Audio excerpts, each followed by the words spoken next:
everyone. Welcome. I'm delighted to welcome you to the inaugural Belinda Sutton Distinguished Lecture.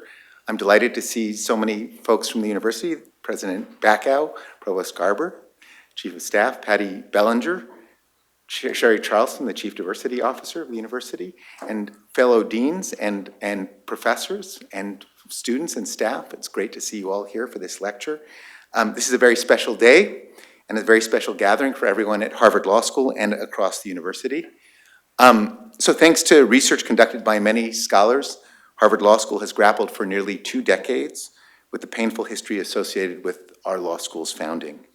Let me take a moment to acknowledge the great scholarship of Professors Janet Halley and Dan Cocolette, and more recently, Dean Tomiko Brown-Nagin, Professors Annette Gordon-Reed and Martha Minow, and others on the Presidential Committee on Harvard and the Legacy of Slavery.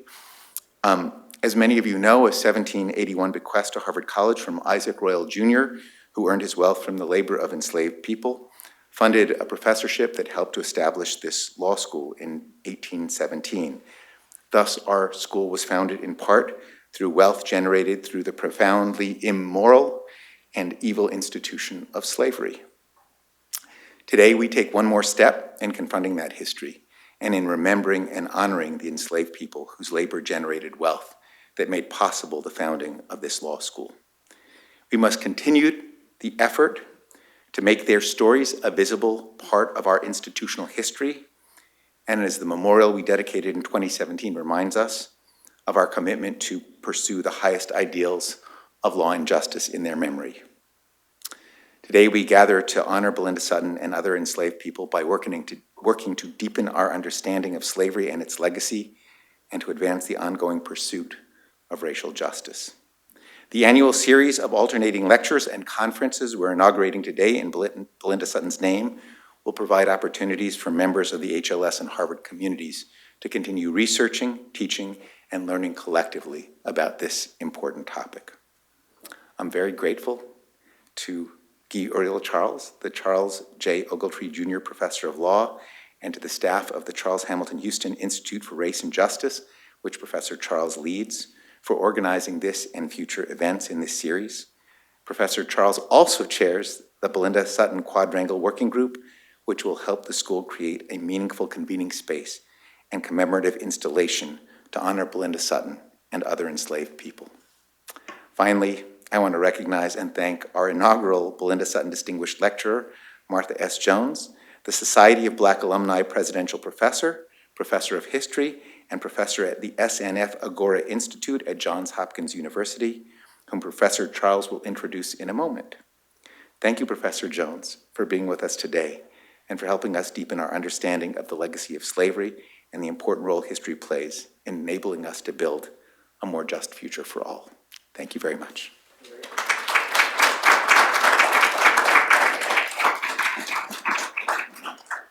Good evening, everyone. It is really my distinctive honor to introduce our speaker.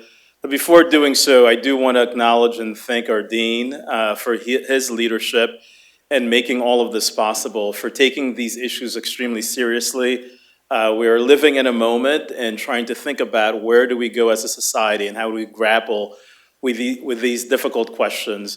And John, your leadership at the law school and helping us to think through and inaugurating this lecture and taking these questions seriously and trying to think about how to do this in a way that is meaningful and consequential, in many respects is admirable and unparalleled. So I want to acknowledge both the leadership and to thank you publicly for all that you do for us, but also in this particular moment. So if you'll join me in also thanking our dean.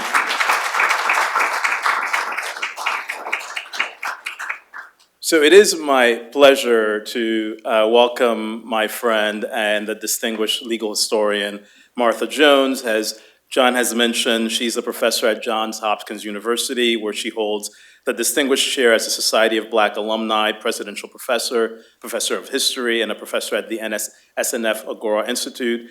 She's a legal and cultural historian whose work examines how Black Americans have shaped the story of democracy. She's the author of many books, critically acclaimed books. These include Vanguard, How Black Women Broke Barriers, Won the Vote, and insisted on equality for all, published in 2020.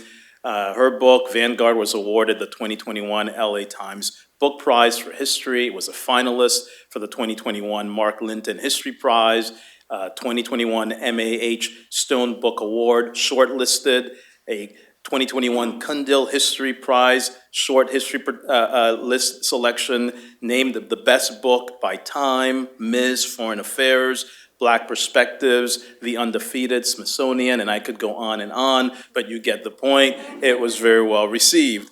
2018, she published Birthright Citizens, A History of Race and Rights in Antebellum America, which was the winner of the Organization of American Historians Liberty Legacy Award, the American Historical Association's Linton Griswold Prize, the American Society for Legal History John Philip Reed Book Award, and the Baltimore City Historical Society Scholars Honor for 2020. She also published 2 additional books. I'm not going to go on and list them because we'd like to hear about the next book that she is working on, which I am sure is going to garner and win many prizes. She has written for the New York Times, the Washington Post, the Atlantic, USA Today, Public Books, and many publications as a public intellectual. She holds a PhD in history from Columbia and a JD from the City University of New York School of Law, which bestowed upon her the Doctor of Laws in 2019. Prior to her academic career, she was a public interest litigator in New York City, recognized for her work as the Charles H. Revston Fellow on the Future of City of New York at Columbia University. She is an immediate past co-president of the Berkshire Conference of Women Historians. She lives in Baltimore, Maryland, as well as Paris, France. I'm very jealous of that aspect of it. I can't wait to start the Harvard Law School in Paris with her husband, the president didn't hear that, her husband, the historian Jean Hebras. So it is my distinctive pleasure to welcome this evening Professor Martha Jones as our distinguished lecturer, providing the inaugural Belinda S. Sutton Lecture. Please join me in welcoming her. Thank you.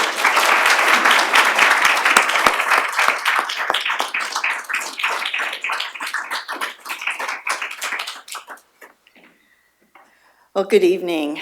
I'm very honored to be here with you for this inaugural Belinda Sutton Distinguished Lecture. Over the weekend, one of my family members asked me, who was Belinda Sutton and why is there a lecture named for her at Harvard Law School?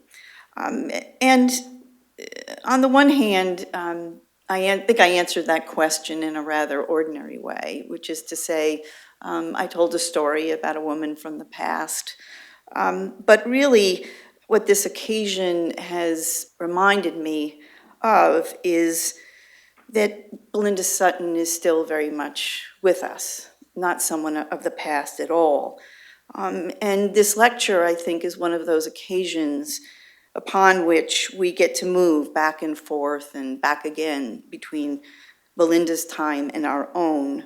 Her presence today gives us purpose, conscience. It's the raw materials out of which we will build a future. Belinda Sutton, as you all know, got herself free and then worked to get herself freer still. So this way of thinking, in which we move between that which is past and that which is present, that which is the way in which the past is necessarily part of the present, I think is one of the things that many of us grapple with in this work we do around slavery and universities. Yes, the work calls for us to work through what we call evidence. The archives show us that what came before is worth knowing, is possible to know, and at the same time, we're called upon to attend to the present. We have to acknowledge how the past still lives on in us. We call this sometimes reckoning. I'm visiting with you today from Johns Hopkins University, where there I lead a project we call Hard Histories. We examine the myths, the half-truths, the silences upon which our university was built, and then we write new histories. In this work, nothing has proven to be more difficult, more fraught. Nothing has been thornier or generated more controversy than those moments in which the lofty subject of our university's history becomes mixed up with more intimate histories of families. 2 years ago, Johns Hopkins University discovered that its founder, Mr. Hopkins, was not the Quaker abolitionist we had long pridefully claimed him to be. Instead, Mr. Hopkins was, it turned out, an enslaver. With this, we joined scores of colleges and universities across this country, including Harvard, in a quest to know more, to know as much as we can about this facet of the university's beginnings. But what initially we envisioned as a scholarly inquiry into an institutional past very quickly became troubled by questions about families, their histories, and their stakes in our work. First, we heard concerns about descendants of those enslaved by Mr. Hopkins. When, for example, we explained that our research was accountable to them, well, it was an idea, but it didn't have a lot of substance. We did not know the identity of those enslaved by Mr. Hopkins, and still we have not discovered who their descendants might be among us today. Critics expressed doubt about our ability to engage in a credible, meaningful reckoning with the past when we had no capacity to involve families whose lives were lived by way of the legacies of slavery's subjections. We also heard from members of the Hopkins family, people descended from a clan with slaveholding roots that date back to the early years of the 18th century, at least. Among them were independent researchers who hoped to discover a palatable explanation for why Mr. Hopkins held enslaved people.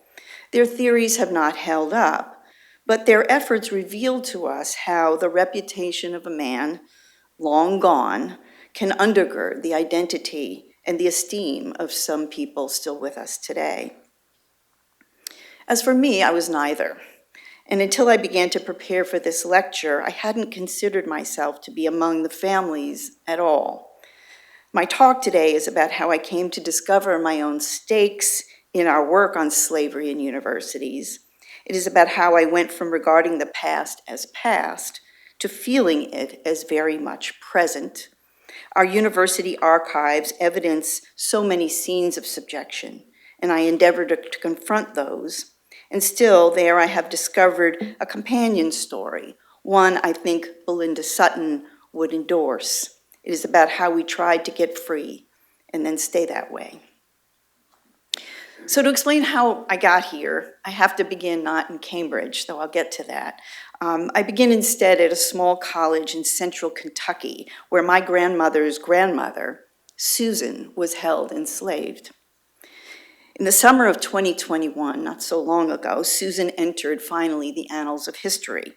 Robert Murray, a historian, published his article, The Half That Is Never Told, Creating a Useful Past at Centre College.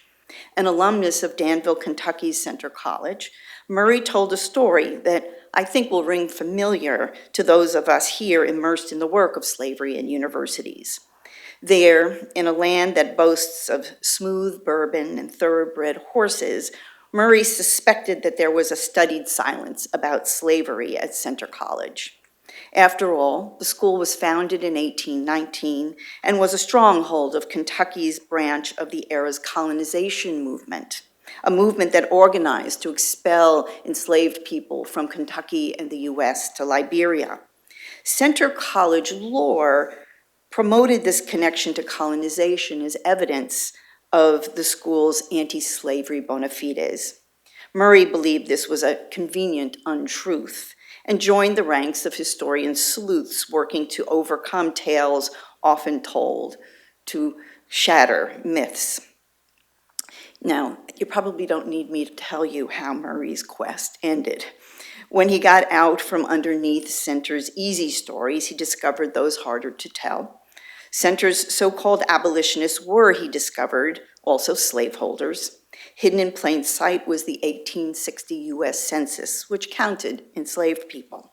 Centre's president owned 10 enslaved people in that year. The widow of its former president claimed 4 individuals as her property. And Professor Ormond Beatty, a Center alum turned professor of chemistry and natural philosophy, a man destined to assume the school's presidency 8 years later in 1868, Beatty held one enslaved person in his home on the eve of the Civil War, a woman aged 35. Professor Murray, in his article, thought he'd broken a silence that had long obscured the history of slavery at Centre College.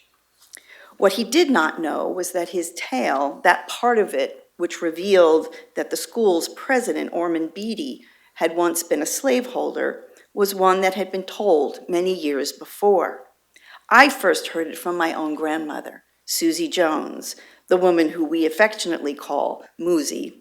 Moosie had recounted the tale of Beatty's slaveholding during an interview in the 1970s.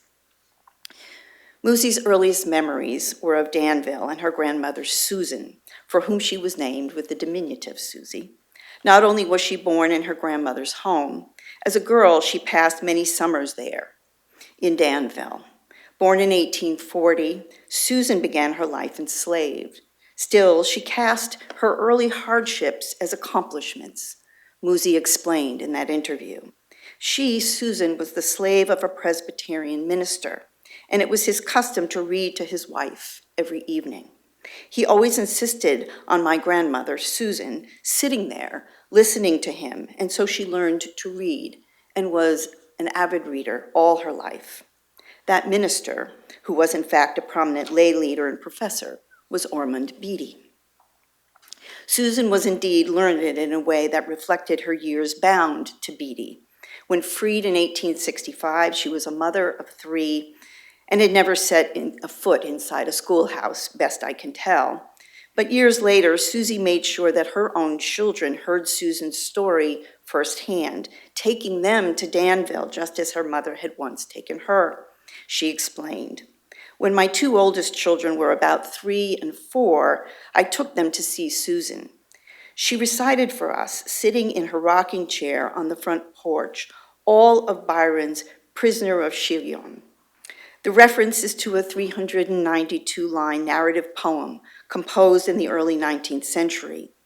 When I eventually read the poem for myself, my admiration for Susan soon mixed with sadness.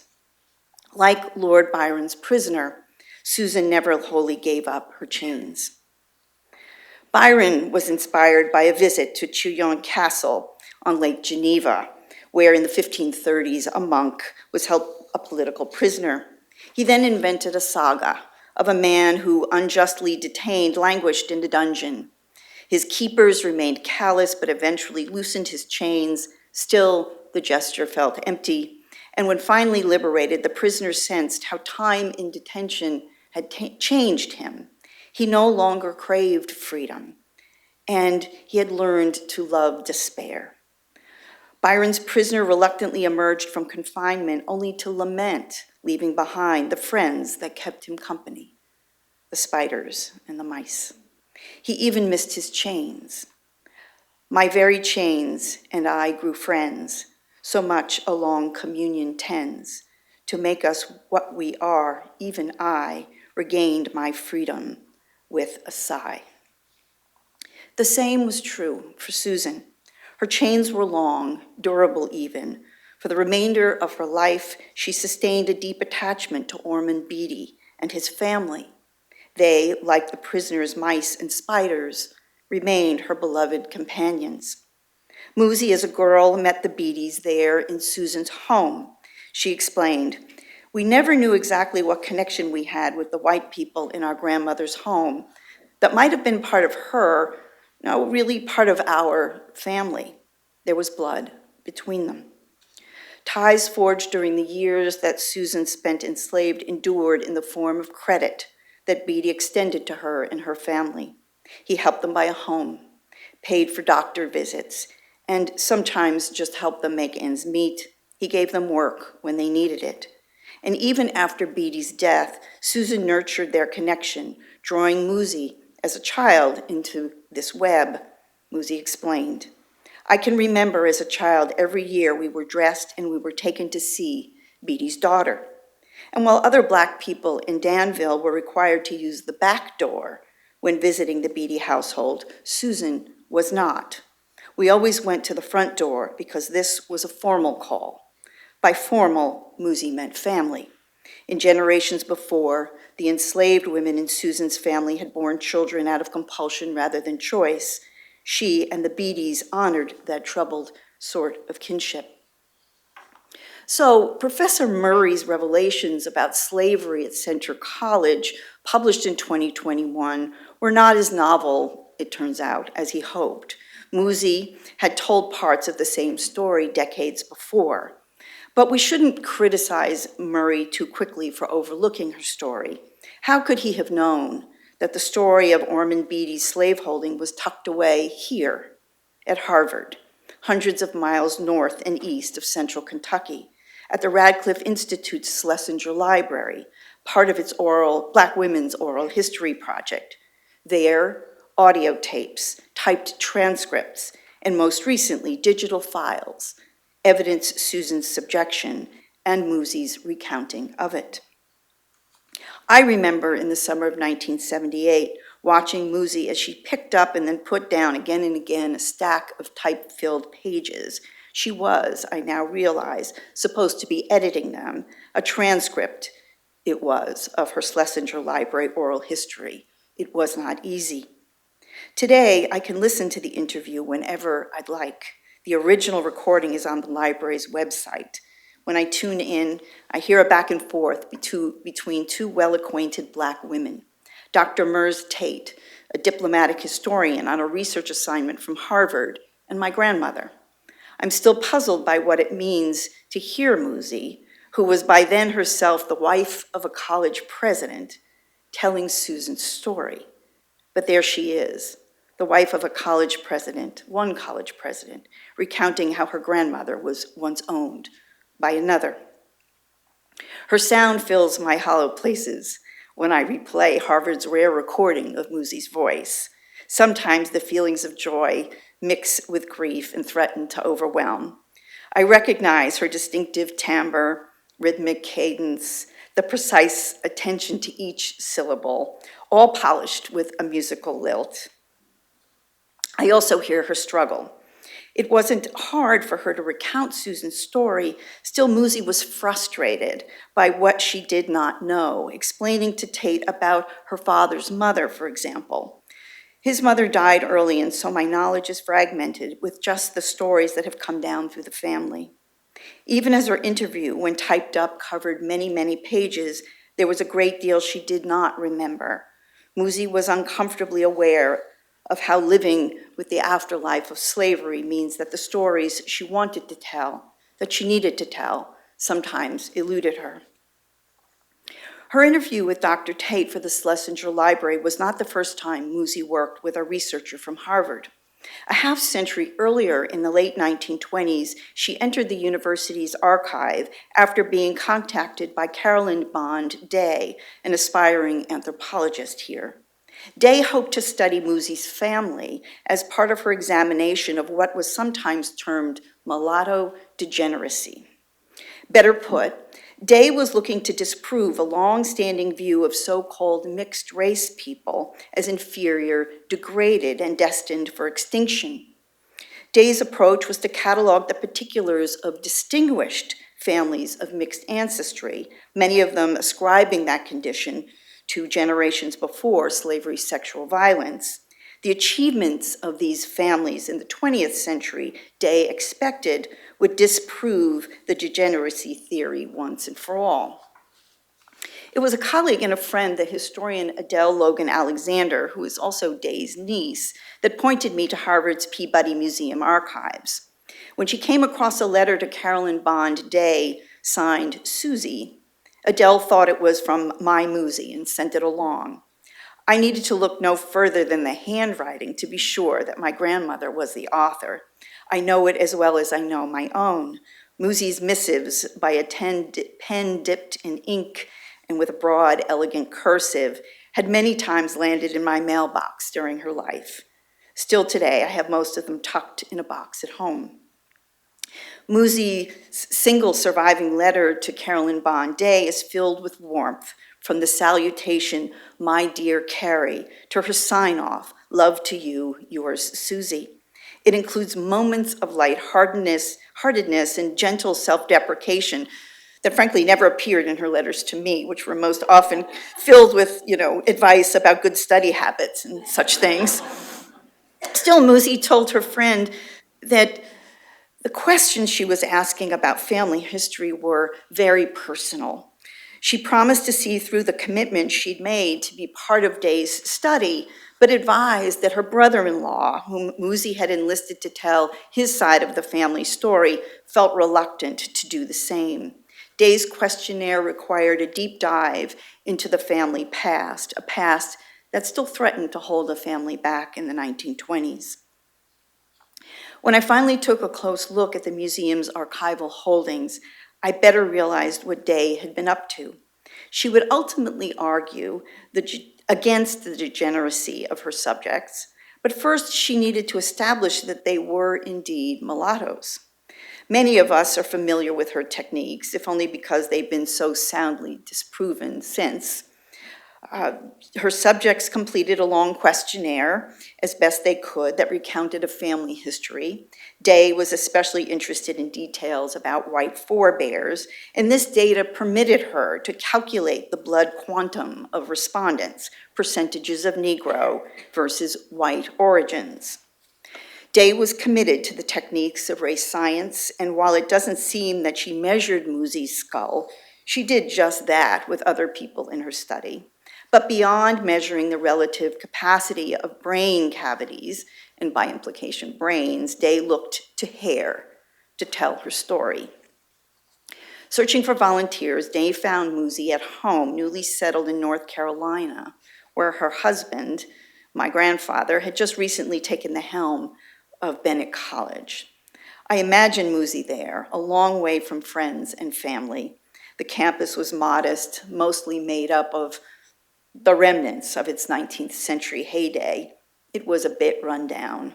She had small children, 4 in total, whom she managed while also rolling up her sleeves and recruiting students, organizing paperwork, and setting the scene for the building of a new college for Black women.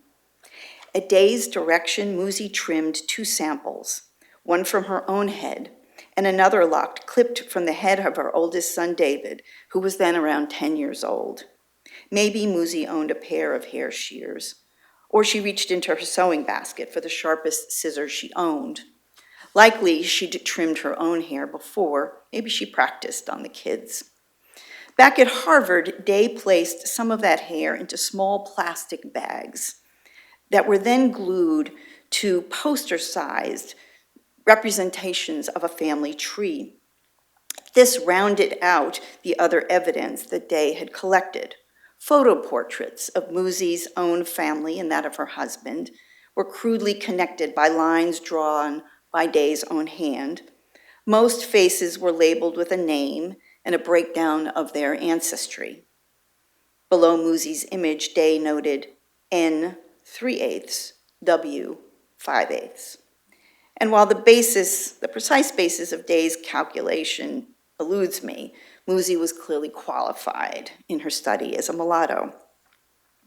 Day also prepared single strands of hair, pressing them between plates of glass so that they were amenable to examination under a microscope. Still other samples were filed away, eventually making their way into the Peabody's collection. Set in the museum, these items are clearly specimens, though to the naive eye, they can still be mistaken for a keepsake to be pressed between the pages of a book, folded into an envelope, or tucked into a jewelry box. As a girl, some of my most intimate moments with Musie were those in the early evening as she readied for bed. She'd be out of her dress and in a cotton slip in the small bedroom she'd claimed after my grandfather's death. Musie reached her arms behind her head, as she had done countless times, to take down the gentle twist that held her hair up during the day. Methodically, she removed the wide-styled bobby pins that were nearly invisible to the casual observer. Her hair fell down along her shoulders and then her back. Muzi brushed it with care, using a soft, round-headed brush. I was silent in the face of this near-sacred ritual. I sat in communion in those moments with the woman who applied the same gentle strokes to my head each morning, taming my oftentimes unruly locks. This was, of course, long after Muzi had given her bits of hair today. It was 40 years later in the 1960s when Muzi's hair was salt and pepper gray rather than the deep brown of Day's sample. That intimacy with Muzi's hair is still curiously possible, though only under supervision. More than once now, I visited the Peabody collection, thinking of it as a pilgrimage of sorts. Recently, my guide, the hair's custodian, was an osteologist, one who practices in the brand of anatomy that deals with the structure and function of bones. Well, this definition is too narrow, of course, and the osteologist explained to me that her purview was human remains. My thoughts ricocheted at the sound of the phrase. I had expected to regard and look upon Muzi's hair as similar to that held in lockets or in a mother's keepsake marked first haircut. I tried to take this jarring designation, human remains, in professional stride, and went on to inquire about the osteologist's field, her training, the scope of her duties. But inside, I was shaken. I sat, and she handed me a small white envelope. Inside it, a complexly folded sheet of paper. I'm sure my hands were trembling as I carefully opened it, a tiny-sized paper puzzle, to reveal a lock of Muzi's hair, a long, many-stranded curl, in fact. And the tears came. Not too many of them, but enough to dispel any sense or pretense that I was on some sort of social scientific expedition. I sat there a long time, took a series of photos, and while I knew I could sit there forever, like a companion or even a sentinel, I also knew that I was expected to gently fold the packet up and move on, and I did just that. And then that afternoon, I made Muzi's lock of hair the background image on my phone, just to make certain I wouldn't forget it. I began my talk this afternoon wanting to think through how the histories of institutions and of families collide in our study of slavery in the university. From our experiences at Johns Hopkins, I'd come to think about this problem as having 3 points of view: enslaved people and their descendants, enslavers and theirs, and then the researcher. While I sympathized with the two former, on most days, I was decidedly the latter. My time here in Harvard's archives has changed that. I was, it turns out, never only a distant researcher. I am instead also the descendant who cannot relegate Susan's story or Muzi's voice, and certainly not her lock of hair, simply to artifacts of some historical past. They are instead also present. What descendants know, I have learned, is when the archives of slavery and the university cause our tears to burn, our palms to sweat, our hearts to fill, our chests to tighten, what we know is that we are living with a sense of time that permits the past of our foremothers' subjection to be a facet of our present liberation. Wherever we are going, we intend to take them with us. And while I'd long thought of enslaved people and their descendants as objects bought and sold, but also surveilled, scrutinized, and studied in the university archive, I didn't imagine quite that they were also agents of the archive's making. It was hard to encounter a story in which Susan remained subjected to Ormond Beatty's domination, even years after she'd become legally free. Harder still, I think, is to incorporate Harvard researcher Murs Tate and Muzi talking together in front of a tape recorder in the 1970s as building the archive of slavery in the university. But they were. They knew that Harvard would become the custodian of Musie's memories, of her voice, and even a small collection of photographs, which I saw just this morning for the very first time. Perhaps this sort of subjection, being archived by Harvard, was also a route by which women like Tate and Musie expected to get a little more free. Musie's lock of hair shocks those I share it with. Its quality as human remains makes it starker than other sorts of artifacts, I think. And still, it is not easy to fit that lock of hair into a story about enslavers and the enslaved, about the university as perpetrator. After all, it was a Black woman researcher, Carolyn Bond Day, allied with the descendants of slaves and the inheritors of slavery's sexual violence. It was Day who collected Musie's hair. And she could only do so because the two women were friends. They were intimates. They shared a bond of trust. Was Day an agent of Musie's subjection? Was Musie that to her son David when she clipped the hairs from his young head? Or weren't they co-conspirators aiming for freedom? They were, I think, not unlike us, using the tools at hand to reconcile the past with the present. They were, I am certain, looking to make another sort of future. They hoped to get more free. Just as we've asked today, what did they do here? How did the descendants of slaves harness the tools of the university to get free? As we ask this of them, of Susan and Musie, of Merce Tate and Carolyn Bond Day, I expect that our grandchildren will ask the same of us. Were we, they will query, the agents of our own subjection, or did we manage to somehow get more free? Perhaps they'll watch this lecture, along with the many Belinda Sutton Distinguished Lectures to come. Perhaps they will discover me, the descendant of Susan and Musie, the women whose stories of slavery and subjection are held here at Harvard, me claiming what little force derives from holding this podium for just under an hour. They will know that, like my mothers before me, I too gently conspired to insert myself into Harvard's archive, to become part of its story of slavery in the university, to influence its direction. Tell them when they ask about Belinda and Susan and Musie.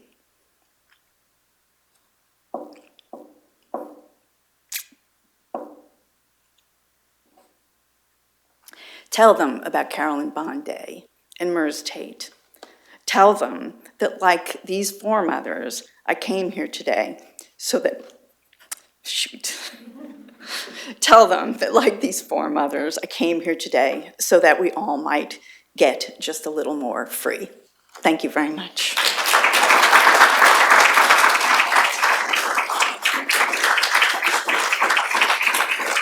Can you stay here?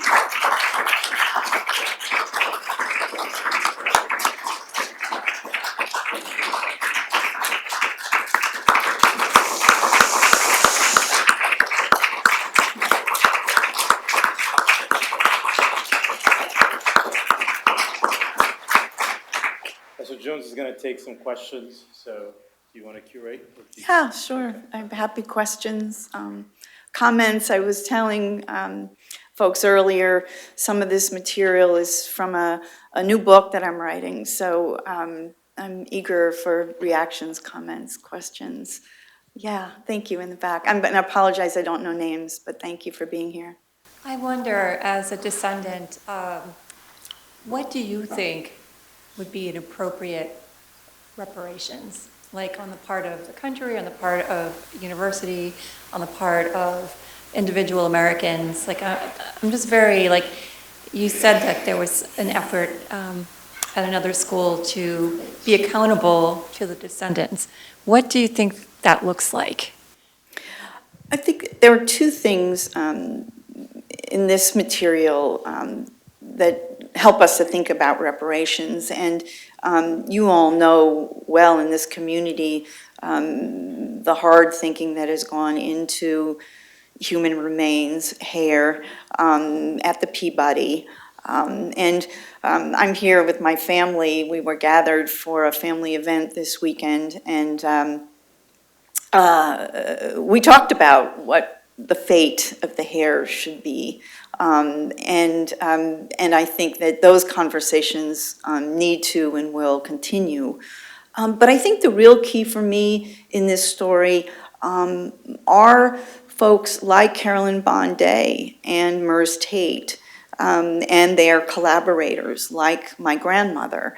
It is putting this work in the hands of those with that investment, rather than imagining us as without sufficient distance or objectivity, appreciating the ways in which we drive that striving for something like reparations, perhaps, something like freedom, something like liberation.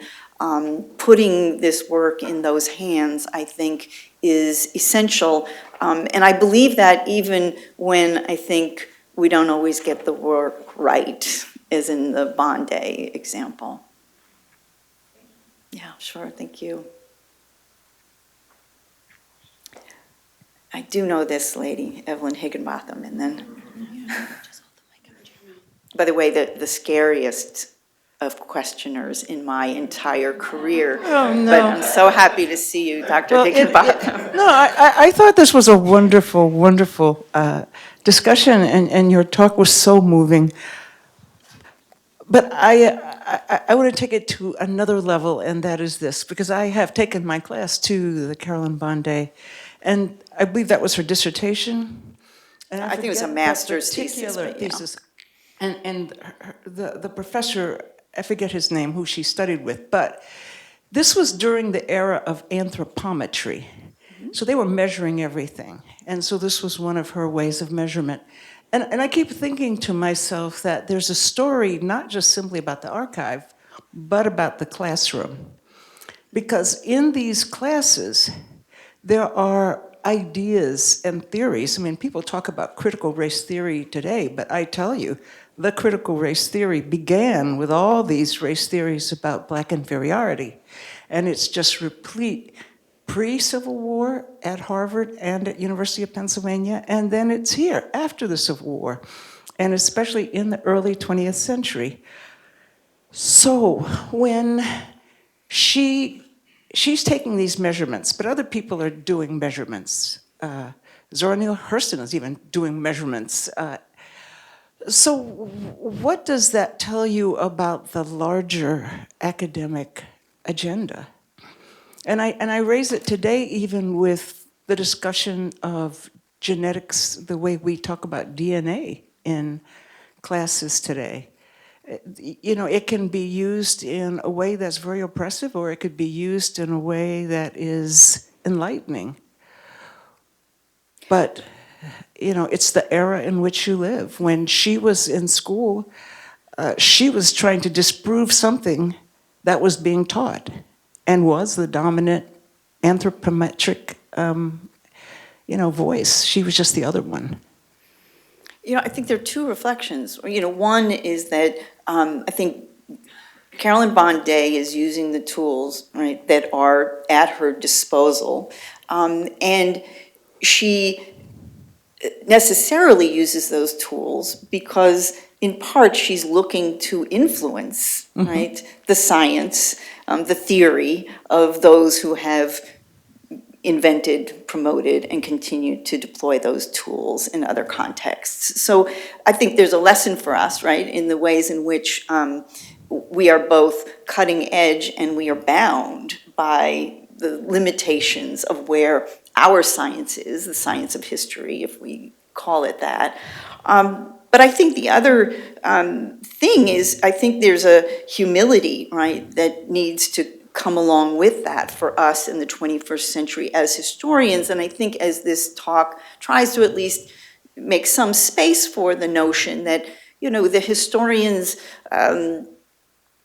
important but very specific sense of time, of past and present, may not be enough to understand, to discern, to explain, right, where and how slavery works in our own time. And that's why I begin with Belinda Sutton is not simply past, but present, and that is not an easy equation for an historian.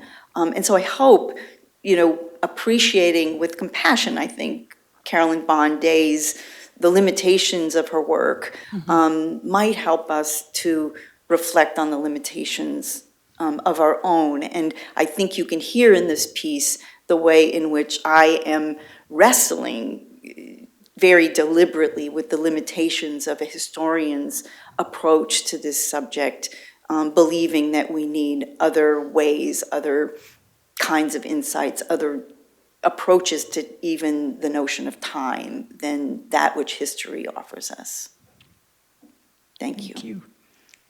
Yes.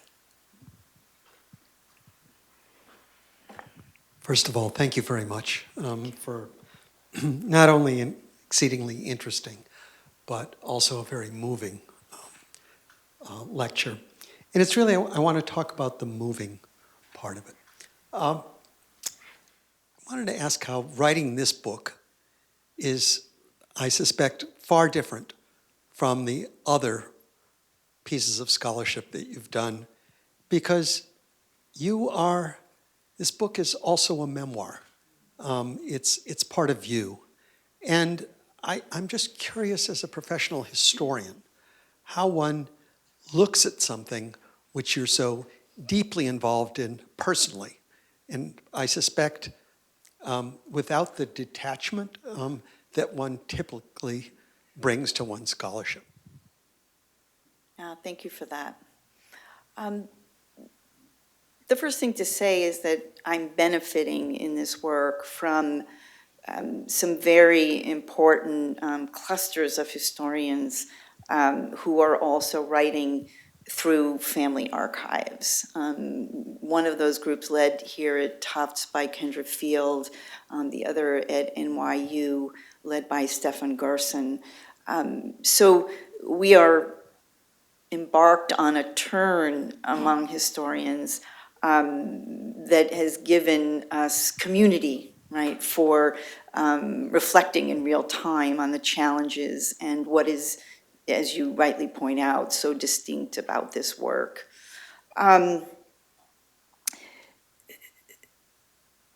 This was the very first book I wanted to write, but you all, most of you know that this isn't the book you get invited to write, nor is it the book you should write, right, at the beginning of a career. And probably as much as I wanted to write it, I don't think I was really skilled enough or seasoned enough to have written it 25 years ago. But that having been said, it is full of new kinds of challenges, not the least of which is this row here, which are my cousins who have come to listen. And I have a kind of audience, right, important audience for this work that never was present before. But the last thing I'll say is that I'm a believer in the moving part and in the tears, and they are not simply, the byproduct of, I didn't get enough sleep or I'm super anxious about this occasion. I really think that's a sign, right, that we're actually working, moving, trying to get at things that are profoundly important. And so I have become someone who was once much more embarrassed about the tears, and now I think I let them signal to me that in fact I'm onto something and I have to work with them and through them to discover that. They were a little shocking for the osteologist in the Peabody. I will tell you that. I think she was a little taken aback, but that's okay, because I can bring her in on that. And this to me is the gift of not feeling as bound by the conventions of the discipline as I might once have, and being able to bring that, not only history of emotion, but that actual experience of emotion to the work. So thank you for that. Hi. Thank you so much for this wonderful lecture, and for those, all of us who are descendants in one way or another of slaves, of that incredible reflection. I guess I'd like, maybe it builds on both Evelyn and Larry's question, but I'd love you to talk a little bit about the title. Because actually when I first read the title, What's So Hard About Hard Histories, it wasn't quite clear to me whether you were going to say, well, it's not so hard, actually. It's actually quite clear about what those histories should be and how we should reconcile with them. And there was a little bit of that in the beginning of the talk.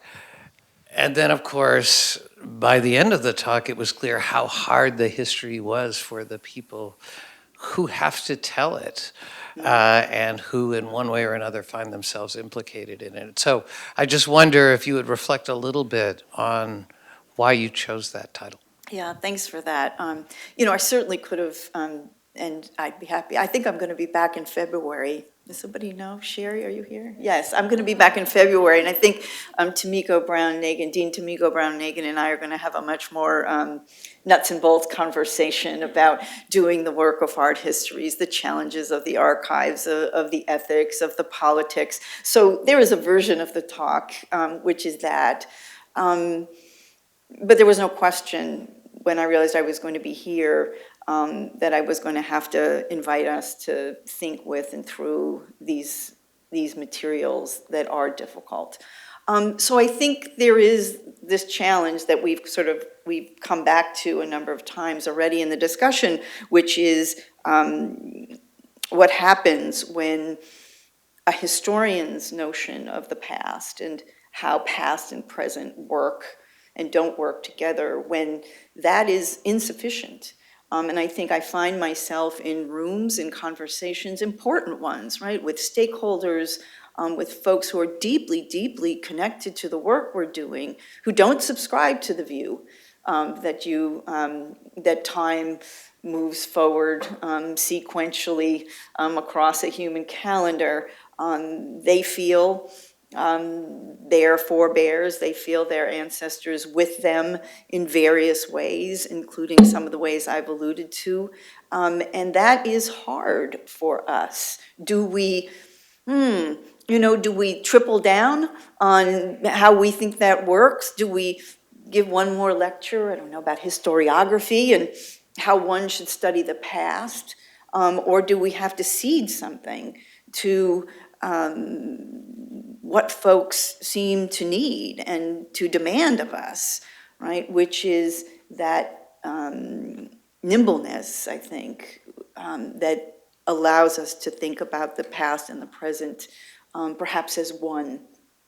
I've been reading a lot of wonderful fiction, like Octavia Butler, Gail Jones. Some folks will know these texts, Black women, feminist novelists, who in their own ways are troubling notions of time, whether it's through time travel and portals, or it's through the power of memory in the body. And so I think that is hard, I think, for us, and risky, I think, even for us, and yet I increasingly don't know how we do the work if we don't at least open ourselves up to those conversations. So, yeah, thank you so much.